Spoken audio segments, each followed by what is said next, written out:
today guests, my colleagues and my dear students, good afternoon to one and all. It gives me immense pleasure to welcome you all to today's important and enlightening program, that is Invited Talk on Sexual Harassment Act 2013, jointly organized by the Commerce Department, Alumni Cell and Women Empowerment Cell of our college. This lecture aims to spread awareness about one of the most essential legislations that ensures safety and dignity for women at the workplace, a topic that every student and professional must be aware of. We are truly privileged to have a distinguished speaker among us who will be guiding us through the key aspects of this act. To begin this meaningful event, I now take the honor of inviting our esteemed guests and dignitaries onto the dais. Initially, I would like to invite our Principal Ma'am, Srimati G. Sarala, onto the dais.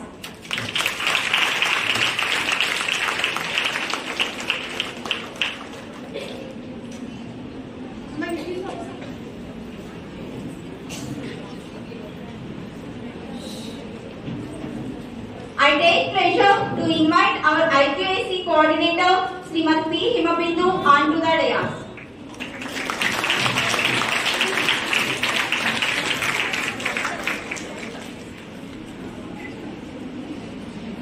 I would like to extend a hearty welcome to our honorable guest speakers.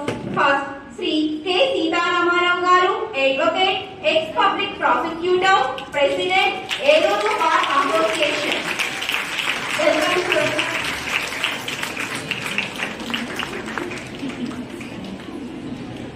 Next, Sri P. V. N. Munesrao Garu, Advocate, Chief Legal Aid, Defense Counsel and Special Trainer, Mediator, Eluru.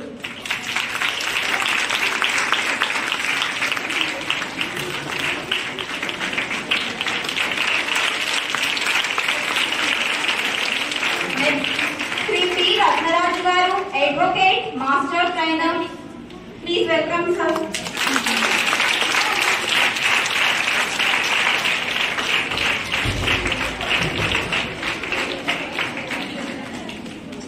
We are truly privileged to have you with us and we warmly welcome you onto the stage. Students, please give a big round of applause.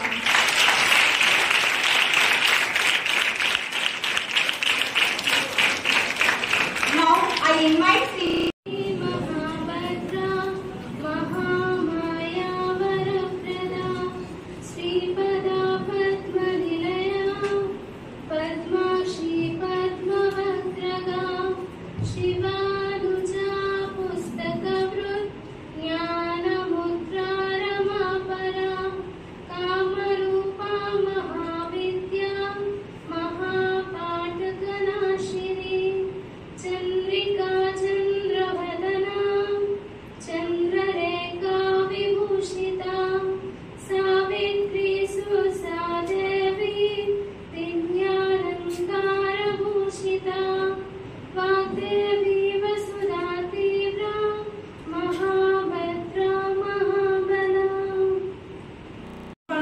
to give her valuable message.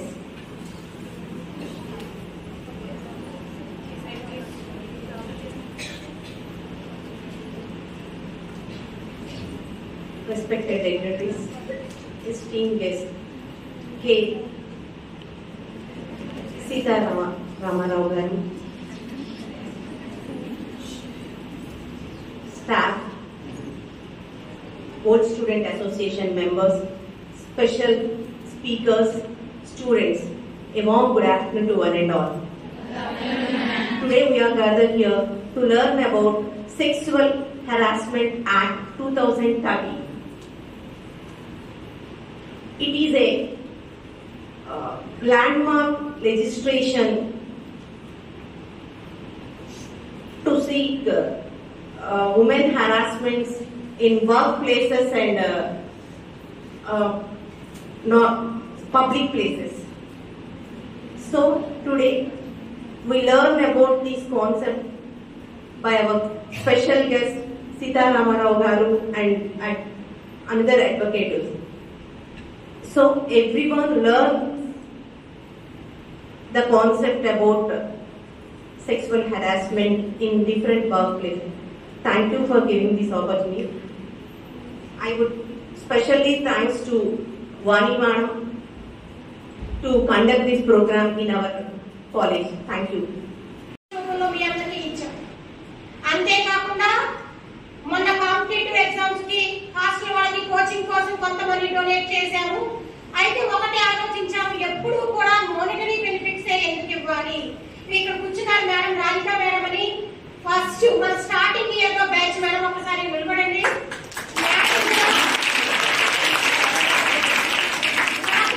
First batch student 1987 అనుకుంటా madam. First batch student madam కూడా కొంతమంది ఇద్దరు students కి fee కూడా pay చేయడం జరిగింది. Needy students కి అంటే ఒక అసోసియేషన్ పెట్టాము అంటే దానికి ఒక ఎయిమ్ ఉండాలి, ఎందుకు పెట్టాము ఏంటి అని. అయితే మోనిటరీ బెనిఫిట్సే కాదు, పిల్లల్లో కొంత అవేర్నెస్ క్రియేట్ చేయడానికి కొన్ని యాక్టివిటీస్ కూడా ఉండాలి. అవేర్నెస్ కానీ లేదా కొంత మోటివేషనల్ స్పీచ్, బాగా సెటిల్ అయిన వాళ్ళతో వాళ్ళు ఎలా పైకి వచ్చారు అనేది, ఇటువంటి ప్రోగ్రామ్స్ ని కూడా ఆర్ఎంపీ ద్వారా కండక్ట్ చేస్తున్నాం. ఆ ఉద్దేశంతో ఈ రోజు మీకు ఈ యాక్టివ్ టాక్ అనేది పెట్టాను. ఇది ప్రజెంట్ జరుగుతున్నటువంటి సిచ్యువేషన్స్ ని బేస్ చేసుకుని పెట్టాను. రోజు న్యూస్ పేపర్స్ చూస్తున్నారు, అక్కడ అమ్మాయికి అది జరిగింది, ఇక్కడ ఈ అమ్మాయికి ఇది జరిగింది. మరి అలా జరుగుతున్నప్పుడు అలా జరగకుండా ఉండాలి అంటే మీరేం చేయాలి అనేది మాలాంటి వాళ్ళు చెప్పడం కన్నా ఒక లాయర్స్ దాని గురించి తెలిసిన వాళ్ళు చెప్తే మీకు బాగా అర్థమవుతుంది అన్న ఉద్దేశంతో మేము వెంటనే వాణి గారిని సంప్రదించడం జరిగింది. వాణి గారు ఈ ప్రోగ్రామ్ ని, వాణి మేడం కూడా ఇక్కడ ఓల్డ్ స్టూడెంటే, మనకి ఫస్ట్ బ్యాచ్ స్టూడెంటే కాబట్టి మేడం ఈ ఆర్ఎంపీ అసోసియేషన్ మొత్తానికి ప్రెసిడెంట్ ఆవిడ, వారు ఈ ప్రోగ్రామ్ ఏర్పాటు చేయడం జరిగింది. కాబట్టి చెప్పేటటువంటి దాన్ని జాగ్రత్తగా వినండి, ఇది మీకు యూజ్ అవ్వాలన్న ఉద్దేశంతో పెట్టించండి. ఓకేమా? Thank you very much. Vani ma'am, please introduce today's guest K. Sita Ramarao Garu.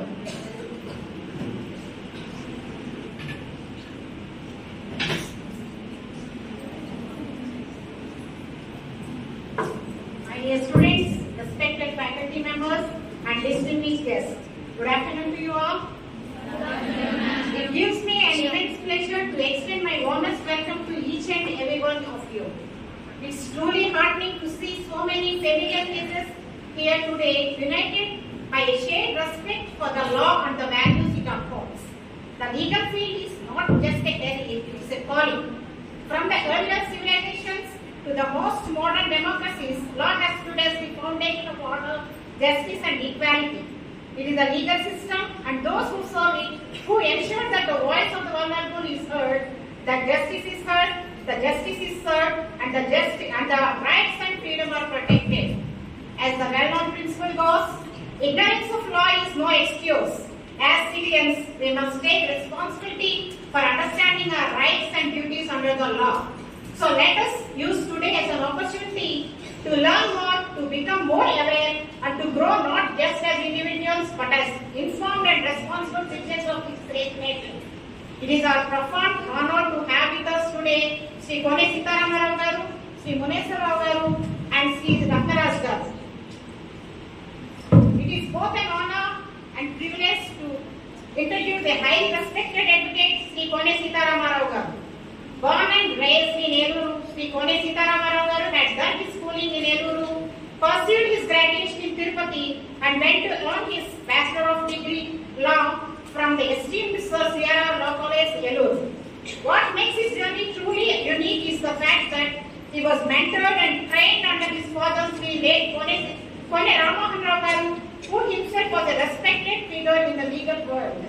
This father-son legacy in the legal profession reflects not only a passing of knowledge but also of ethics, responsibility, and an unwavering commitment to serve justice. His services did not end within the courtroom. Sri Sita Ramarao Garu has actively participated in legal awareness programs and provided free legal services to the underprivileged. During his career, he served as the public prosecutor of West Godavari district, where he of his outstanding contribution during that tenure, he was honored with the Excellency in Services Award by the Government of Andhra Pradesh. He served with distinction and gained a reputation for being fair, fearless, and thorough in his approach to law and justice. Beyond his professional achievements, Sri Kone Sitharama Rao Garu is equally known for his warm and approachable demeanor, a man of principles, compassion, and legal acumen. He is a role model for young legal professionals and pillar of support for the Eluru Bar Association. Let us all extend a warm welcome and express our respect to this distinguished personality, Sri Kone Sitharama Rao Garu. Topic చాలా అంటే first ఇక్కడ చట్టాల్లో ఉమెన్కి ఏంటంటే marriages నేను బ్రీఫ్గా చెప్పేసి నేను ముగిస్తాను. మ్యారేజెస్ అంటే హిందూ మ్యారేజెస్. దీంట్లో అబ్బాయికి 21 సంవత్సరం నిండాలి, అమ్మాయికి 18 సంవత్సరాలు నిండాలి. నిండేనే వాళ్ళకి ఎలిజిబిలిటీ అనేది వస్తుంది. ఈ లోపల పెళ్లి చేస్తే చైల్డ్ మ్యారేజ్ కింద చేసిన వాళ్ళకి ఇతర తల్లిదండ్రులకి కూడా చేసి పెట్టచ్చు. అది హిందూ మ్యారేజ్లో ఒక ప్రొసీజర్ ఉంటుంది. అంటే జీలకర్ర బెల్లం పెట్టడం, తాళి కట్టడం అనేది. దాంట్లో అలా ఉంటే నెక్స్ట్ క్రిస్టియన్ మ్యారేజ్, ముస్లిం మ్యారేజెస్ కూడా దానికి కూడా ఏజ్ అలాగే ఉంటుంది. అదే డైవర్స్ దగ్గరికి వస్తే హిందూ మ్యారేజ్ అప్పుడు పెళ్ళైన తర్వాత వీళ్ళు విడిగా 1 సంవత్సరం విడిగా ఉంటేనే డైవర్స్ వేసుకోవడానికి వాళ్ళకి ఎలిజిబిలిటీ అనేది వస్తుంది. అదే మ్యూచువల్ డైవర్స్ చేసుకుంటే వాళ్ళకి 6 నెలల్లో కోర్టు డైవర్స్ ఇచ్చేస్తుంది. కానీ ఇప్పుడు లేటెస్ట్ ఏం చేశారంటే we'd not wait for 6 months. వాళ్ళు ఆల్రెడీ నిర్ణయం చేసుకున్నారు మేము కలిసి బతకడానికి అవకాశం లేదని. కాబట్టి ఇమీడియట్గా వాళ్ళు అడిగారంటే ఒక రీజన్ చూపించినా లేదా అడిగితే అంటే నాకు ఎక్కడో ఉద్యోగం వస్తుందంటే నేను బాగా వెళ్ళిపోవాలని అబ్బాయి అడిగినా అమ్మాయి అడిగినా కూడా వాళ్ళని వెంటనే గ్రాంట్ చేసామని సుప్రీంకోర్టు డైరెక్షన్ కూడా ఇచ్చింది. దీని తర్వాత మెయిన్ ఏంటంటే ఈ హెరాస్మెంట్ ఎగ్నెస్ట్ ఉమెన్. దాంట్లో ఇంతకుముందు మనకి ఇండియన్ పీనల్ కోడ్ అని ఒకటి ఉండేది, మీ అందరికీ తెలుసు, భారత శిక్షా స్ఫూర్తి. అది 1860లో వాట్ మెకేలే అని ఆయన రాశారు. రాసిన తర్వాత అంటే అది IPC, CrPC, criminal procedure code and evidence act, ఈ 3 క్రిమినల్ లాస్.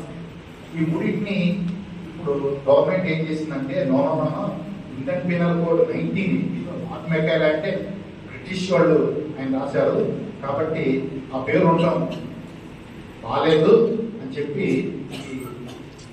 అంటే సెక్షన్స్ లో అన్ని అలాగే ఉంచి సెక్షన్స్ మార్చారు. 302 అంటే దానికి వేరే సెక్షన్ ఇప్పుడు ఇచ్చుకుంటూ వచ్చారు. 3 సెక్షన్ 3 ఐపీసీ, సిఆర్పిసి, ఎవిడెన్స్ 3 మార్చేసి ఐపీసీనేమో భారతీయ న్యాయ సంహిత అది లాస్ట్ ఇయర్ 2024 జూలై 1 నుంచి ఇంప్లిమెంట్ చేయడం జరిగింది. కాబట్టి అది మాకు కూడా నటరంగాన్ని మాకు తెలిసింది ఏంటంటే 302 అనే కొత్త సెక్షన్ అంటే మేము రోజు రిఫర్ చేసుకోవాల్సింది. మేమే కాదు ఎవరైనా సరే పోలీస్ ఆఫీసర్స్ జడ్జెస్ కూడా ఇంకా అలవాటు అవ్వాలి. అదేవిధంగా సిఆర్పిసిని కూడా భారతీయ నాగరిక సురక్షా సంహిత, తర్వాత ఎవిడెన్స్ యాక్ట్ ని భారతీయ సాక్షి అధ్యయనం అని చెప్పి కొత్తగా పేర్లు పెట్టి మార్చేశారు. ఇది ఎందుకు చెప్తున్నానంటే ఈ ఉమెన్ మీద అటాక్ చేయడం అనేది రకరకాలుగా ఉంటుంది. Outrage the modesty of a woman, అవమానపరచడం 354 అనే సెక్షన్ అవుతున్నాను. అది ఐపీసీలో నిదానంగా 354ని మార్చేసి వేరే సెక్షన్ కింద పెట్టారు. దాంట్లోనే 354లోనే కొంచెం ఎక్కువ అంటే ఆడ మనిషిని బట్టలు తీసేయడం కానీ రోడ్డు మీద అవమానపరచడం కానీ అన్నీ చేస్తే దాని కొంచెం 354కి అట్లా చేసుకుంటూ వచ్చారు. దానికన్నా కొంచెం ముందుకంటే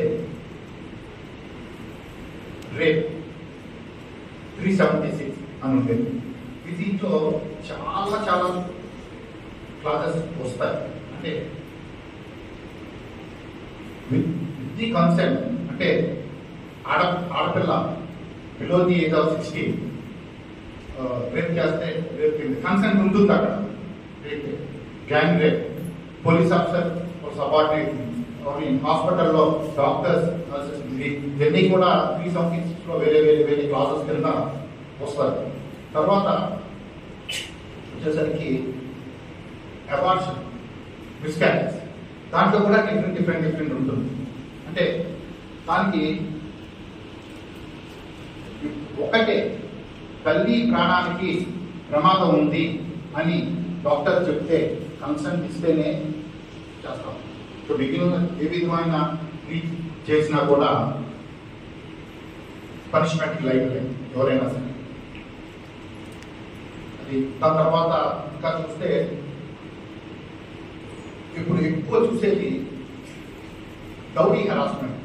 పెళ్ళి అవుతుంది, ఇంకా సంవత్సరం కూడా అవుతుంది, 6 నెలలు కూడా అవుతుంది, ఇద్దరికి గొడవలు వస్తున్నాయి. అతనేమో ఆడపిల్లలు కొట్టి ఇంటికి పంపించేస్తున్నాడు, చేయలేని స్థితిలో అవుతుంది. ఏంటంటే మీరు మళ్ళీ మాకు ఇచ్చిన డబ్బులు సరిపోలేదు, ఇంకా డబ్బులు తీసుకొస్తే మేము పిల్లలు ఏరుకుంటాము, లేదంటే మా అబ్బాయికి ఇంకో పెళ్లి చేసేస్తాము అని చెప్తాం. అది 498A. దాని తర్వాత దాంట్లో వచ్చింది ఏంటంటే సరే పెడతారు, ఈ అమ్మాయికి పోలీస్ స్టేషన్లో రిపోర్ట్ ఇస్తుంది. ఇచ్చిన తర్వాత భర్త, అత్త, మామ, ఇంకా ఆడపడుచులు లేకపోతే భర్త అన్నదమ్ములు ఎవరు ఉంటే వాళ్ళ మీద కూడా పెడతారు. At the workplace, that is the correct definition. It was enacted in the year of 2013 after the recommendations of the Verma Commission.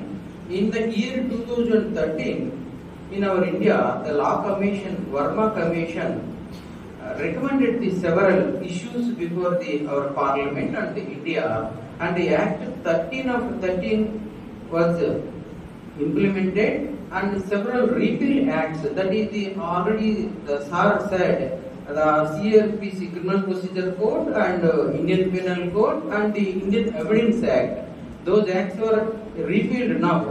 And before that, in the year of 2013, several amendments took place in those 3 repealed acts. What purpose they are amended? To protect the rights of the women and the children. Why? Because our constitution provides especially rights for the women and the children. So, I am coming for the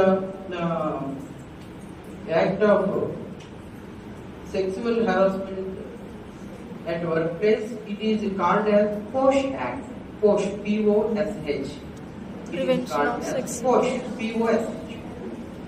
It was Prevention of Sexual Harassment. framed by the legislation in the year 2013, and this is the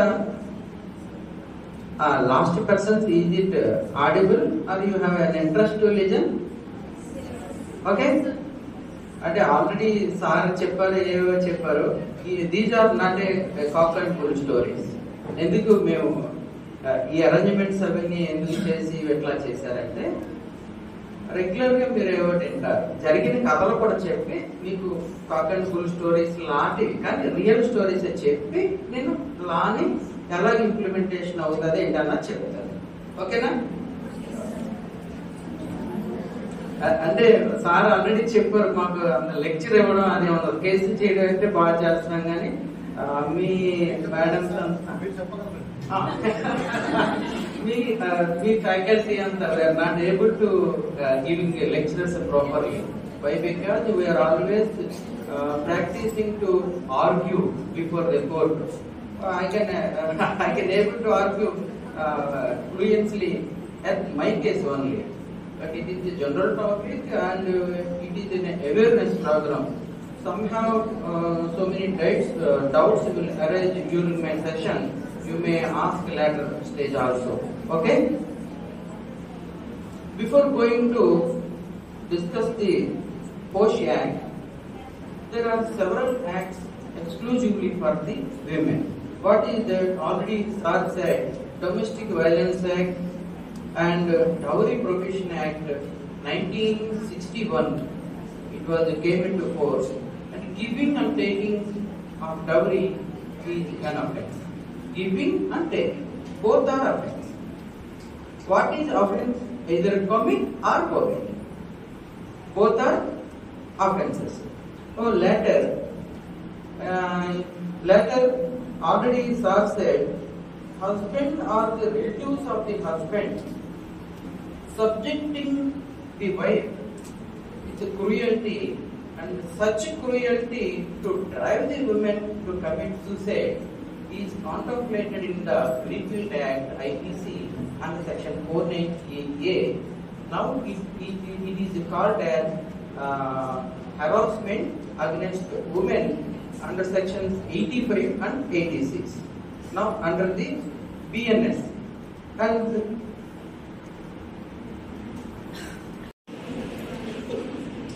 good evening, all of you. Very good. Bad palike samada. Ikkada the prevention of sexual harassment at working places, general ga factory, textile industry, government banks, government office, ఇట్లాంటి కాలేజెస్లో working women కి ఏమన్నా harassment ఉంటే దాన్ని ఎలా overcome చేయాలనేది ఈ act. సరే, ఈ యాక్ట్ గురించి ఆల్రెడీ చెప్పడం జరిగింది. దాంట్లో మెయిన్ ఏంటంటే వీళ్ళు చెప్పింది, ఎక్కడైనా సరే వర్కింగ్ ప్లేసెస్ లో మోర్ దాన్ 10 ఉమెన్ ఎంప్లాయీస్ ఉంటే అక్కడ ఒక ఇంటర్నల్ కమిటీ ఉండాలి అని చెప్పారు. అంటే ఆ యాక్ట్ ప్రకారం ఆ ఇంటర్నల్ కమిటీకి హెడ్ గా ఒక ఉమెన్ ఉంటుంది. అక్కడ ఉండేటటువంటి సీనియర్ ఎంప్లాయీ, ఇంకో 2 మెంబర్స్ ఇట్లా ఉండి ఎవరికైనా హరాస్మెంట్ జరిగితే ఆ కమిటీకి రిపోర్ట్ చేయకూడదు. ఇంకోటి ఏం చెప్పాలంటే లెస్ దాన్ 10 ఉమెన్ ఉన్నారనుకోండి, అక్కడ ఈ కమిటీలు ఉండవు. అప్పుడు లోకల్ కమిటీ అని డిస్ట్రిక్ట్ హెడ్ క్వార్టర్స్ లో ఉంటుంది, వాళ్ళకి కంప్లైంట్ చేయాలి. ఇవన్నీ మనకి తెలిసిందే. హరాస్మెంట్ యాక్ట్ గురించి సపరేట్ గా ఒకవేళ అకాడమిక్ సిలబస్ లో ఉంటే నేర్చుకోవడం వేరు, జనరల్ గా నేర్చుకోవడం వేరు. జనరల్ గా నేర్చుకోవడం ఈ 2 మాటలు ఇంకేం లేదు. హరాస్మెంట్ అంటే మనకి ఏంటో తెలుసు, చేయబట్టుకోవడం లాగండి అంటే ట్రిఫ్లింగ్ యాక్ట్ ఉంటాయి. తెలిసిన అమ్మాయిని బొగ్గు గిల్లేడు అనుకోండి, అది హరాస్మెంట్ కాదు. వాటికి ట్రిఫ్లింగ్ యాక్ట్ అంటారు. అవి ఇండియన్ లాలో అఫెన్సెస్ కాదు. అయితే ఇక్కడ ఏంటంటే లా గురించి, యాక్ట్ గురించి మొత్తం చెప్పారు కాబట్టి ఇప్పుడు మనం ఈ దేశంలో మనం ఎంజాయ్ చేస్తున్నటువంటివన్నీ కూడా కాన్స్టిట్యూషన్ ద్వారా వచ్చింది. ఇండియన్ కాన్స్టిట్యూషన్ ఉంటుంది. ఇండియన్ కాన్స్టిట్యూషన్ ఇప్పుడు మనం ఇష్టం వచ్చిన రిలీజియన్ తీసుకుంటున్నాం, ఇష్టం వచ్చిన ఊళ్ళో తిరుగుతున్నాం, ఇష్టం వచ్చిన చదువు చదువుతున్నాం, ఇష్టం వచ్చిన ప్రొఫెషన్ చేస్తున్నామంటే ఇవన్నీ కూడా కాన్స్టిట్యూషన్ మనకి ప్రసాదించినటువంటిది. అంటే కాన్స్టిట్యూషన్ లో మనకు ఫండమెంటల్ రైట్స్ ఉంటాయి. ఆ ఫండమెంటల్ రైట్స్ ఉంటే ఆ గవర్నమెంట్ యొక్క మీనింగ్ ఏంటంటే లిమిటెడ్ గవర్నమెంట్. ప్రభుత్వాలు ప్రజల విషయంలో జోక్యం చేసుకోవు. నువ్వు ఏ దేశం తిరుగుతున్నావు, ఏ రాష్ట్రం తిరుగుతున్నావు, ఏ ఊర్లో ఉంటున్నావు, ఏ రిలీజియన్ తీసుకున్నావు, ఏ వృత్తి తీసుకున్నావు, ఇవన్నీ మనకి కాన్స్టిట్యూషన్ అనేది ప్రసాదించింది. తర్వాత ఏంటంటే మనకి సంబంధించి ఇంకా లా గురించి అందరు సార్ చెప్పారు కాబట్టి నేను ఒక 5 minutes మన కెరీర్ గురించి చెప్తాను. కెరీర్ ఏంటంటే ఎవ్వరు కూడా ఎక్స్ట్రా ఇంటెలిజెన్స్ వాళ్ళు ఉండరండి. All are born with equal intelligence, equal power. You can do anything and everything. Believe in it, believe in you, says Swami Vivekananda. అందరికి సమాన శక్తి, సమాన తెలివితేటలు ఉంటాయి. ఒక ఎగ్జాంపుల్, ఇక్కడ నుంచి ఒక 5 kilometers మీరు ఆగకుండా పరిగెత్తగలరా? చెప్పండి నాకు. పలకలా? ఫస్ట్ ఏంటంటే అవసరమైనప్పుడు పలకడం నేర్చుకోవాలి. ఒక పోయిట్ ఉంటాడు జార్జ్ బెర్నార్డ్ షా పోయిట్. ఆయన బజార్లో ఒక ప్యారెట్ ని కొంటాడు. ఆ ప్యారెట్ 14 లాంగ్వేజెస్ అద్భుతంగా మాట్లాడతాడు. ఏం చేస్తుంది ఆ ప్యారెట్? Very good. ప్యారెట్ అనేది కథలాగా ఉందని బాగా చెప్పి మాట్లాడాడు. అయితే 14 లాంగ్వేజ్ మాట్లాడే ప్యారెట్ ని కొన్నాడు. వయసు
of 3rd BSc Major Physics, standing before you to propose for doctorates.